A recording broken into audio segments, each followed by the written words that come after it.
본격적으로 작품 이야기를 한번 해보겠습니다. 수상작부터 사실 아까 저희가 이 녹화 뜨기 전에 대체로 앉아서 뒷말들을 좀 합니다. 그런데 올해 수상작 강하길 작가의 음복을 비롯해서 좀 저희들 내부에서는 의견이 좀 갈리더라고요. 저는 뭐 음복을 잘 봤습니다만 개인적으로는 또 최은영 작가의 아주 희미한 빛으로 이 작품을 또 제 마음속의 대상작으로 꼽기도 했습니다. 어쨌든 뭐 개별적인 작품 이야기를 할 때니까요. 음복 수상작인 음복에 대해서 이야기를 해주시거나 아니면 음복 외에도 또 눈여겨봤던 작품이 있다면 한 작품씩 이야기를 해주시죠. 두 작품 해도 됩니다. 우리 박근혜 선생님. 저부터요? 네, 미네르바의. 예. 저도 최은영 작가의 아주 희미한 빛으로였나요? 네, 빛으로도. 빛으로도 그 작품을 제일 좋게 봤고요. 제가 만약에 혼자 심사를 해야 된다면 이 작품에 대상을 주지 않았을까라는 생각이 들었습니다. 뭐 그 소설 내적인 부분에 대해서는 제가 뭐 따로 얘기를 드릴 건 없을 것 같고 어쨌든 이 소설 속에 등장하는 두 여성을 보면서 저는 영화 벌새가 조금 생각이 났었어요. 스승과 제자 사이인 두 여성의 우정이기도 하고 사실은 또 일종의 자매 같은 것들도 등장을 하지만 사실은 여러 가지 형태 뒤섞여 있는 방식의 어떤 그 결속, 연대감 같은 것들이 소설에서 잘 형상화되어 있는 것 같고 그것이 사회적으로 여성이라는 젠더적인 위치가 가지는 모순들과 잘 겹쳐져서 그런 부분들이 문제의식들이 굉장히 우아하게 잘 형상화된 소설이다. 그래서 완성도가 굉장히 높은 소설이었다고 생각하고 개인적으로 여기 여러 가지 소설들이 나오지만 그 중에서도 좀 빼어난 소설이었다라는 생각이 들었습니다. 그래서 최은영 작가의 아주 희미한 빛으로도를 저는 제 마음의 대상 뽑고요. 예, 나머지 그러면 실제 대상에 대해서는 어떻게 생각하세요? 예, 실제 강화길 작가의 음복이라는 소설에 대해서는 저는 읽으면서 이것이 나중에 이제 뒤에 나오는 그 심사평에 뭐 가족 스릴러니 서스펜스 같은 표현들이 나오는데 저는 모르겠습니다. 저는 서스펜스나 스릴러 전혀 못 느꼈어요. 그런 긴장감들이 별로 없었고 저희 가족의 그 내밀한 이야기들 그런 것만 따져도 이 소설에 나오는 내밀한 이야기를 뺨을 여러 대 때릴 정도로 엄청 긴장감 넘치는 서스펜스들이 많거든요. 아마 많은 가족들이 다 그런 긴장감 넘치는 스릴러적인 비밀들을 가지고 있을 것 같은데 그런 면에서 저는 이 소설 내적인 어떤 긴장 이런 끈이 그렇게 팽팽하다는 생각을 전혀 못해서 저는 이게 왜 가족 로망스이고 가족 서스펜스인지 잘 모르겠다라는 생각이 들었습니다. 예. 그럼 음복을 잘 본 박인상 선생님. 제 순서입니까? 네. 일단은 뭐 젊은 작가상 같은 경우에는 아주 예전에 저도 뭐 선고위원이라고 표현을 하는데, 그러니까 한 해 동안에 단편 소설들을 쭉 따라 읽으면서 이제 사전에 작품들을 좀 이렇게 그 추천작들을 추려내는 작업들을 하는 방식으로 참여를 한 적이 있고요. 근데 이제 강하길의 음복 같은 경우는 그런 의미에서 제가 여기 이 작품에 왠지 심사위원들이 대상을 줬을 때 이유 같은 것들은 대충 짐작이 가기는 해요. 그러니까 최은영 작가의 작품은 이거는 이제 최은영 작가 기존에도 잘해왔던 작품. 이고 이 작품을 통해서 뭔가 더 새로움이라던가 다른 모습을 보여줬다기보다는 잘했던 걸 잘한 느낌이라면은 강하길 작가의 음복 같은 경우에는 그러니까 이제 강하길 작가 기존에도 가지고 있었던 남녀 젠더의 문제라던가 특히 뭐 데이트 폭력이라던가 일상성 안에서 반복되고 있는 이 폭력적 상황들 같은 것들에 대하여 아주 클로즈업된 장면으로 들어가가지고 밀도 높은 소설적인 형상화를 한다라는 거 이거에 있어서는 이제 공통성이 있었는데 특히 이제 시월드의 문제를 소재적으로 접근해가지고 뭐 어떻게 보면은 너무 이제 남편을 좀 뭐라고 표현해야 되죠? 좀 모자란 사람에 가깝게 묘사하기는 했지만 그럼에도 불구하고 저는 제 입장을 고려한다면 저 역시도 명절 때만 되면 사실상 거의 무기력해지고 그 자기 자신의 어떤 거기에서의 역할이라던가 가족에 대한 관심이라던가 이런 것으로부터 면역되어 버린 면제되어 버리는 과정 중에서 그냥 밀도 있게 쳐다보지 않았던, 그러니까 저 자신이 회피하고 있었던 장면들이라고 하는 거에 대하여 이런 식의 질문을 했을 때 도달할 수 있었던 한 가지의 응답의 방식으로서는 꽤 흥미로운 영역들이 있는 소설이었고, 그런 점에서 봤을 때는 나머지 소설들이 가지고 있었던 약간의 이제 소설적인 펀치라인, 훅이라고 하는 거는 강하길의 음복이 좀 제일 셌다. 그런 의미에서 대상을 주는 지점이 있지 않았을까라는 생각이 듭니다. 김민호 선생님 아까 음복 그렇게 저는 음복이라는 소설이니까는 뭐 그 아이디어 소설적 아이디어는 뭐 괜찮은 것 같아요. 재미있는 것 같아요. 어떻게 보면은 그게 많이 가진 사람들, 뭐 이런 사람들은 사실은 자기가 디테일한 거, 그 권력을 가진 사람들은 많이 알 필요가 없어요. 그러니까 무지가 권력이 될 수가 있거든요. 그렇죠. 예를 들면은 어렸을 때부터 뭔가 그 여자 아이들이 이제 주변 사람의 눈치를 잘 살피고, 그 다음에 뭐 그에 따라서 빨리빨리 자기 태도를 바꾼다든지, 응대한다든지 하는 걸 배울 수 있는 거는 그만큼 다른 사람들이 놓칠 수 있는 미묘한 표정 변화라든가 주변 사람들의 분위기를 감지하고 이런 거 여자아이들이 잘하잖아요. 근데 그런 거는 그만큼 권력이 없기 때문에, 권력으로부터 소외되었기 때문에 뭐라도 하나 더 얻기 위해서는 그렇게 주변의 눈치를 봐야 되고, 사실 없는 사람들이 뭔가 이것도 잘해야 되고 저것도 잘해야 되고, 그쵸. 이것도 알아야 되고 저것도 알아야 되는 거잖아요. 모르는 사람들은 다 자기의 수족들이 따로 있으니까 그 수족이 해주면 되는 거기 때문에 사실 몰라도 되는 거죠. 그러니까 어떻게 보면 우리가 실제로 이제 푸코의 암과 어떤 권력의 상관관계에 따르면은 알과 알미 많아질수록 권력이 커지는 뭐 그런 식의 함수관계를 생각할 수 있을 법한데, 여기서는 오히려 그러한 우리가 가지고 있는 상식이랄까 뭐 그런 것들을 좀 뒤집으면서 오히려 무지가 권력이 될 수 있는 그러한 상황을 이러한 가족 구조 안에서 그거를 드러내고 있다는 점에서 저는 그 아이디어 자체는 굉장히 빼어난 것 같아요. 근데 이제 문제는 제가 이걸 읽으면서 사실은 이제 뒤에 전성태 그 심사위원도 그런 얘기를 했지만, 자기가 이제 그 다시 읽기라고 메모해 두었다. 그러니까 다시 읽기에 여러 번 동그라미를 쳤다. 그러니까 이게 사실 한 번 읽었을 때 그게 확 뭐가 와닿지가 않아요. 그러니까는 이게 뭐라 그럴까, 이 내용의 전개와 인물이 뭐 이 인물이 누구고 저 인물이 누구고라고 하는 게 이렇게 잘 안 잡혀요. 근데 이러한 것들이 이게 정말 이렇게 스릴러적인 서스펜스적인 효과를 위해서 그런 건지, 아니면은 어떠한 그 형상화가 기본 어떤 수준에서 미달되기 때문에 그런 건지. 근데 저는 어떤 면에서는 이 문장도 그렇고 이 인물들이 형상화되는 그 방식도 그렇고, 제가 보기에는 약간 그 어떠한 그 잘 형상화되지 않았기 때문에 느끼는 어떠한 그 이 독해의 어려움이 분명히 있는 것 같다는 생각이 들거든요. 문장 쓰는 것도 저한테는 굉장히 낯설다는 느낌이 들고, 예를 들면 처음 시작 부분이 너는 아무것도 모를 거야. 여기서 분명히 너는 이제 남편을 이제 가리키면서 우리가 다 읽다 보면 남편이라는 거 알 수 있죠. 그러고 나서 그 다음에 이제 다시 새로 시작되는 그 글의 처음 부분이 그러니 말해보자면 고모가 그 집의 악역이었다.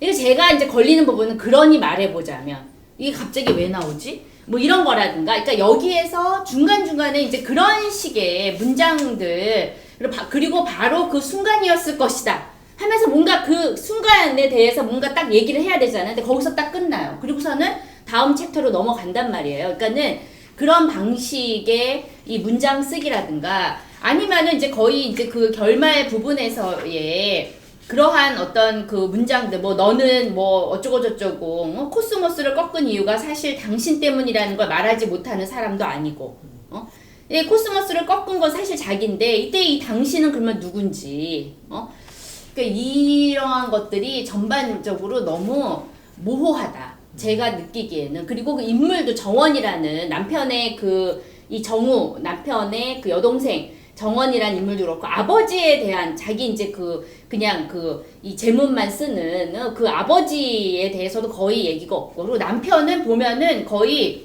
그러니까 이 할아버지도 그냥 우리가 추측하면 베트남 전쟁의 그런 후유증을 앓다가 이제 돌아가신 분인 거 아니에요. 근데 이제 그거를 모르게 하고, 지금 현재 할머니의 치매에 대해서 남편은 모르는 거 아니에요. 남편은 모르고 엄마가 드라마 내용이랑 헷갈려서 그래 라든가 드라마랑 현실이랑 잘 이제 구분이 안 돼서 그래 라는 식의 얘기를 하면서 계속 엄마가 쉴드를 쳐주거든요. 근데 우리가 상식적으로 집에 치매 환자가 있는데 그거를 그렇게 모를 수가 있나? 얘가 바보 멍충이 그러니까 아니면 백치가 아니면 남편이 치매 환자 같은. 아니 그래서 이게 뭐 엄마가 왜 그런지 나는 정말 모르겠어라든가 거기가 약간 백치가 아닌가? 그러니까 남편을 너무 백치로 형상화하고 있고 또 이 고모가 이렇게 악역을 담당했던 것 그러한 것들에 대한 그래서 고모는 어떤 사람인지 자기 엄마와 같은 사람이라고 얘기를 하는데 그것도 저는 조금 설득력이 좀 저한테는 없었던 것 같고 그리고 그러니까는 이게 전반 무슨 얘기를 하려고 하는지는 되게 뚜렷하게 잘 알겠는데 이 가족국 안에서 이 남성들을 이 어떠한 이 여성들이 가족의 어떤 비극이라든가 누군가의 어떤 특히 이제 아버지 남자들이 겪은 어떤 고통이나 슬픔이나 비극이나 이런 것들을 다 자기들이 한 몸으로 받으면서 자기들끼리 그 비밀을 공유하고 전승하고 하면서 이러한 가족극이 만들어진다라고 하는 거 남자들은 어떤 천진무구한 상태로 만들어둔다는 거 이런 건 알겠는데 그런 것들이 조금 더 좀 이렇게 인물들의 어떤 형상화라든가 이런 것들이 좀 더 뚜렷하게 돼서 조금 더 잘 됐으면 좋지 않았을까라는 그런 아쉬움 치고는 굉장히 길게 말했지만 와 아쉬운 한 10분 정도. 10분 정도. 자, sorry. 헬프 말씀하시죠. 뭐 제가 생각했을 때는 음복이 왜 좋았냐면 사실은 남성들을 아예 배제했기 때문에 좋았어요.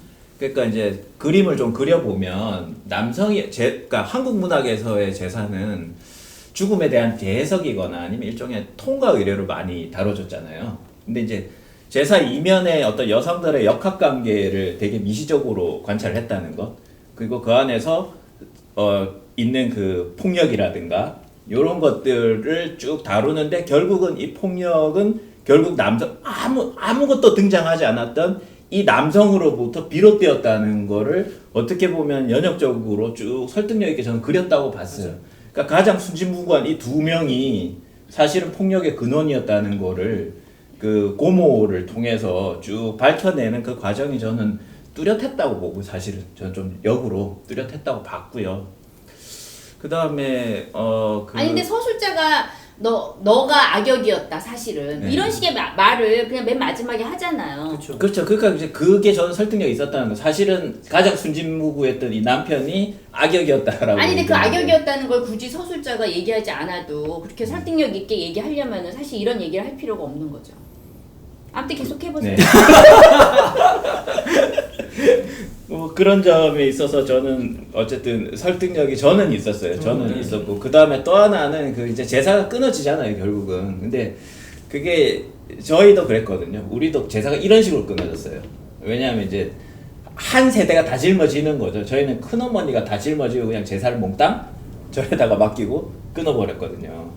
그러니까 어떻게 보면 이 어머니의 캐릭터, 시어머니의 캐릭터가 그러니까 이제 어떻게 보면 페미니즘이나 이런 거 하면 어떤 격렬한 갈등의 방식이거나 아니면 그런 뭐 투쟁의 방식이거나 이런 식으로 해서 뭔가가 정리되는 게 아니라 좀 지극히 현실적인 방식으로 정리되고 있고 이게 우리의 보편적인 삶의 일단이었다는 생각이 드는 거예요. 그리고 그게 또 어떻게 보면 약자로서의 여성이 할 수 있는 정리의 방식 그게 좀 저는 좀 애잔하게 다가오기도 하면서 좀 현실적인 방식이기도 했어요. 그래서 결국 제사를 언젠간 정리가 될 텐데 우리나라에서 이 고질적인 제사가 언젠간 제사가 될 텐데 아마 대부분의 가정에서는 한 세대가 다 이렇게 짊어지는 방식으로 제사를 정리하지 않을까 그런 생각이 들어요. 그래서 역으로 또 시어머니가 약자화되는 과정 이런 부분들이 저는 좀 저한테 와 닿았어요. 그래서 저는 음복이 괜찮다고 봤습니다.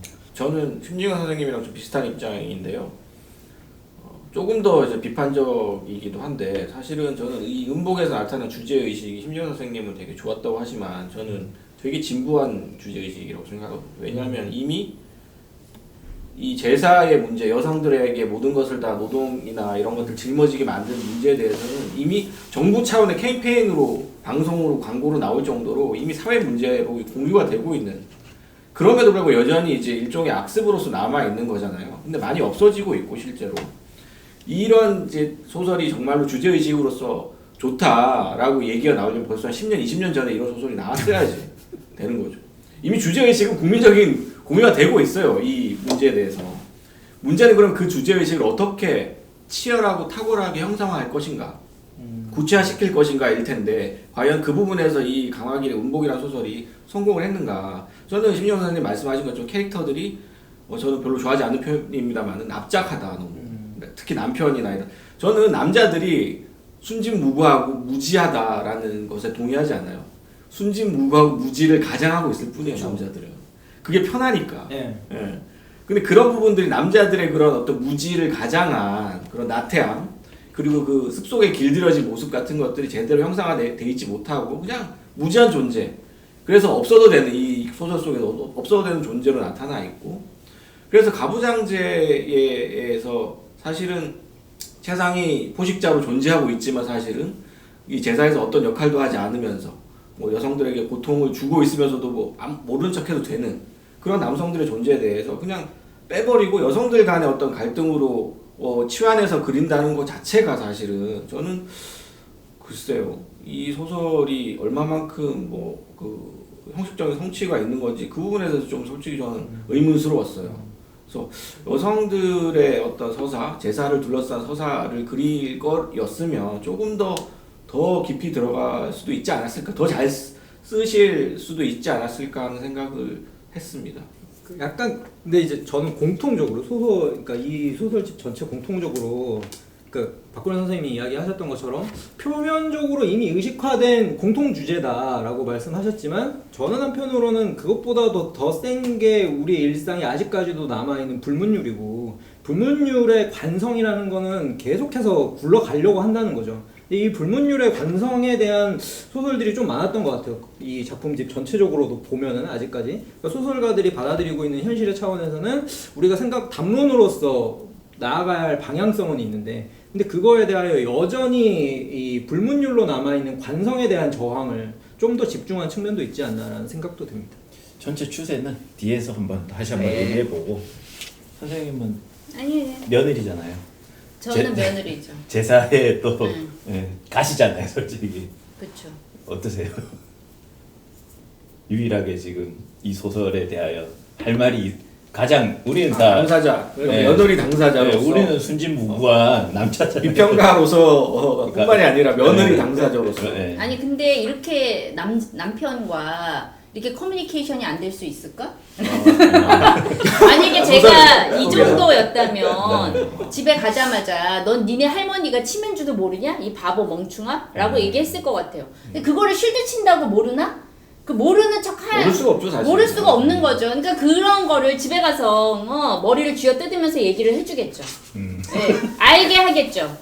모르는 상태로 놔둘 것 같진 않아요. 근데 마지막에는 그냥 이 여자는 남편의 그 그냥 순진무구한 표정, 그런 거 뭐 어둠 속에서도 나는 대답했다. 걔는 아무것도 몰랐으면 좋겠어. 아무것도. 그러니까 그 태어나는 드라마 속에 그 이 황제의 그 자식이, 그러니까는 이렇게 아무튼 첩이 그렇게 진짜 황제의 자식이 아닌데, 드라마 이제 보는 얘기를 하면서 걔가 이제 딸이면 좋겠어, 아들이면 좋겠어, 뭐 이제 이런 얘기를 하잖아요. 그러면서 이제 이 맨 마지막에 그게 이제 아무것도 몰랐으면 좋겠어. 마치 이제 이것은 그 비밀과 거짓말을 공유하고 그것으로 이루어진 구축된 세계를 내가 그냥 받아들이겠다는 얘기 아닌가요? 아무튼 저 같으면은 너도 알아야지 라고 얘기해줬을 것 같아요. 지금 아까 분노, 분풀이한 것 같은데 나한테? 분노를 드러냈겠죠. 어떻게 모를 수가 있지? 라고 얘기할 것 같아요. 알겠습니다. 그러면 음복 얘기는 그만하고요. 우리가 전체 사회자가 폭력을 물리적 폭력을 그 다음 질문 넘어가기 전에 저 연기한 거예요, 연기. 오케이? 손끝에 들어간 진심 느꼈어요.